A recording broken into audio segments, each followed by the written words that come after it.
seperti biasa kita mau memulai perkuliahan. Sebelum memulai perkuliahan maka kita adakan absensi.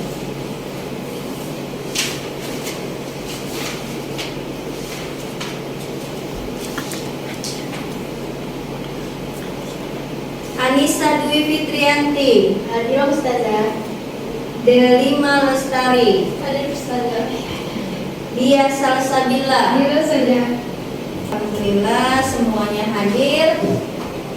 Kita akan melanjutkan materi sebelumnya yang berkaitan tentang minat dan bakat anak usia dini.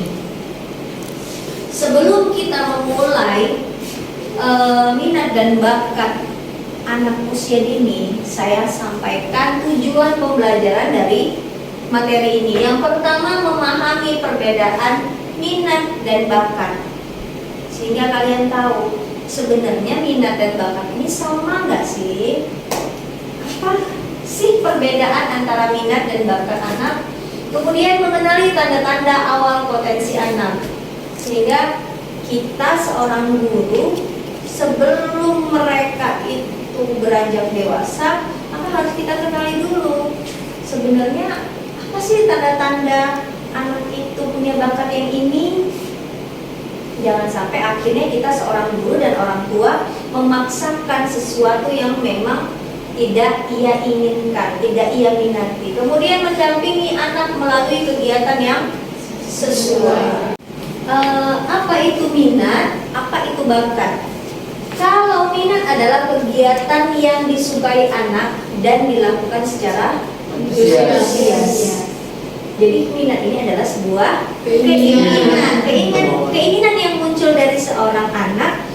Itu kalau dibarengi dengan adanya bakat, maka menjadi sesuatu yang sejalan. Bakat, kemampuan alami yang dimiliki anak dalam bidang tertentu. Contohnya, misalnya orang tuanya ini adalah orang tua yang memang musisi, memang punya suara bagus, suara emas, maka tidak dipungkiri keturunannya akan memiliki genetik yang sama, punya suara yang bagus. Ya. Nah, gimana menurut kelompok ini dalam mengembangkan minat anak? Cara mengembangkannya saja kayak kita ya dulu anak itu kan saja dia itu suka cari kayak dia lakuin itu apa gitu. Kayak misalnya dia bermain dia tuh suka main apa gitu. Kalau misalnya dia suka cari meja atau apa, berarti dia tuh sukanya menggambar gitu. Dan kita sebagai guru, sebagai pendidik, kita harus menyediakan media itu gitu. Kayak misalnya buku gambar terus atau pengelir gitu. Jadi berarti dia suka gambar dan kita dukung, kita arahin lah si anak ini gitu ya. Dari minat itu menjadi bakatnya nanti. Mantap. Berarti saya tahu sejauh mana pemahaman kalian tentang minat dan bakat. Yudi, coba dulu Yud. Apa tadi faktor penghambat dari bakat anak usia ini?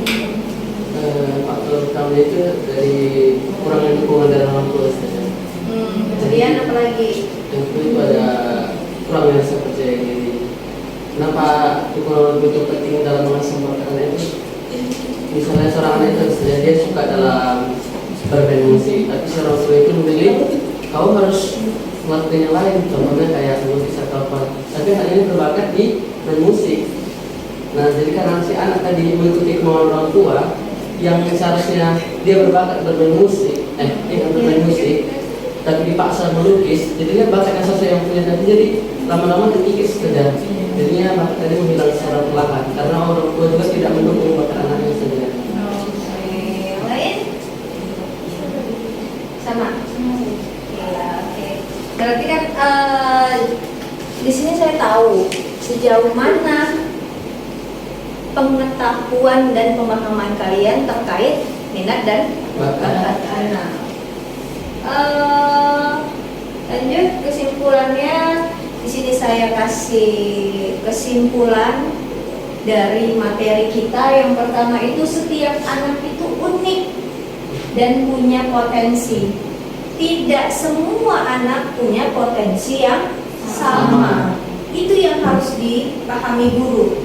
Sehingga kita ketika menjadi seorang guru, kita nggak bisa ngejudge, oh anak ini pintar, oh anak ini bodoh.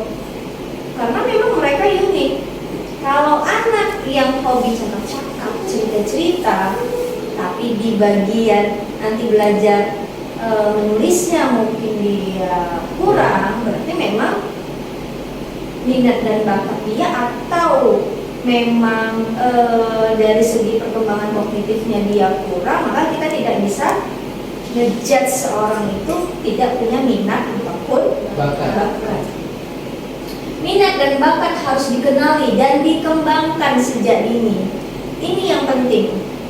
Jangan sampai ketika dewasa ada lagi kata-kata cuma coba-coba. Ya kan ya? Yes, Itu kenapa pentingnya sekarang kita itu menyekolahkan anak-anak ke TK atau PAUD. Itu sebabnya dari kecil, dari mereka anak usia dini memang harus ada stimulasi rangsangan yang dibuat untuk mengenali minat dan bakatnya mau diarahkan ke mana. Guru dan orang tua punya peran penting sebagai fasilitator, sudah pasti. Kemudian dukungan yang sangat akan membantu anak tumbuh dengan percaya diri dan bahagia. Jadi ini adalah kesimpulan materi kita hari ini. Motivasi saya untuk kita para pendidik, setiap anak terlahir hebat. Tugas kita adalah menemani mereka menemukan sinarnya. Karena setiap orang pasti punya sinar yang berbeda. Jadi jangan sampai kita guru dan orang tua mematikan sinar anak. Itulah minat dan bakat. Ada yang mau ditanyakan terkait materi hari ini?